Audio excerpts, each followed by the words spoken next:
அனைத்துறவுகளுக்கும் வணக்கம். TN media சார்பாக ஒவ்வொரு ஆட்களையும் நம்ம சந்திச்சு நம்ம வர 2026 சட்டமன்ற தேர்தலுக்கான மக்களோட கோரிக்கை என்ன, மக்களோட நீண்ட பிரச்சனை என்னன்னு கேட்டுட்டு இருக்கோம்.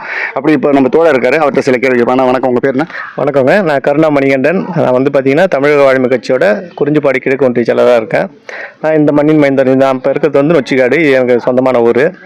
இல்லை, நான் இப்போ நீங்கள் இந்த நொச்சிக்காடுன்றதால உங்கள்கிட்ட சில கேள்வி கேட்குறேன். நான் தொடர்ச்சியாக மக்களை சந்திச்சு ஒவ்வொரு கேள்வி கேட்டுட்டு வரேன். நொச்சிக்காடு கிராமத்தில் இந்த கம்பெனிஸ்னால மிகப்பெரிய பிரச்சனை உண்டாகும்.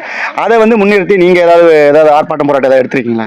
கண்டிப்பாங்க. இப்போ நீங்கள் கேட்குற நேரத்துக்கு பார்த்தீங்கன்னா இப்போ ஒரு பெரிய பிரச்சனை ஒன்று இங்கே போயிட்டு இருக்கு. என்னன்னா அரசாங்கம் புதுசாக தொழில் பூங்கான்ற பெயரில் ஒரு ஜியோ பாஸ் பண்ணியிருக்காங்க.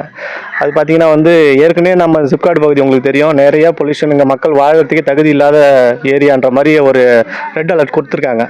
அதையும் மீறி இப்போ புதுசாக ஒரு அரசாணை வெளியிட்டிருக்குது. எல்லாருக்கும் ஒரு பேர் அதிர்ச்சியாக இருக்குது. ஏன்னா ஏற்கனவே பார்த்தீங்கன்னா நம்ம ஊரில் பார்த்தீங்கன்னா நம்ம இந்த சுற்று வட்டார தேவவள்ளி பஞ்சாயத்துக்கு உட்பட்ட இங்கே ஒரு 10க்கும் மேற்பட்ட கிராமங்கள்லாம் புத்துநோயால் பாதிக்கப்பட்டு அது பார்த்தீங்கன்னா நிறைய பேர் பாதிக்கப்பட்டிருக்காங்க. அது நான் என்னால் என்னன்னா இதாகவே கொடுக்க முடியும். பாதிக்கப்பட்டவங்கள ஒரு லிஸ்ட்டாகவே என்னால் தயார் பண்ணி கொடுக்க முடியும். அந்த அளவுக்கு பாதிக்கப்பட்டிருக்கு.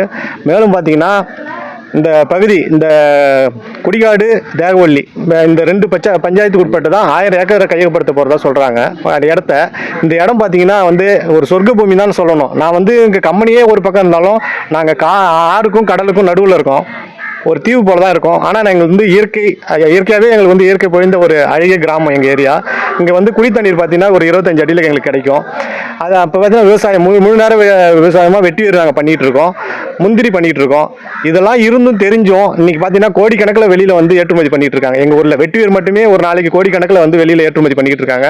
ஒரு தொழில் ஈட்டுறதுக்கு அப்படி அற்புதமான பூமி இது. அதை தெரிஞ்சும் இன்றைக்கி இந்த இடத்த கையகப்படுத்த போகிறோம், இந்த இடத்த அழிக்க போகிறோம், அவங்களெல்லாம் அகதிகளாக வேறு ஊருக்கு அனுப்ப போகிறோன்றப்ப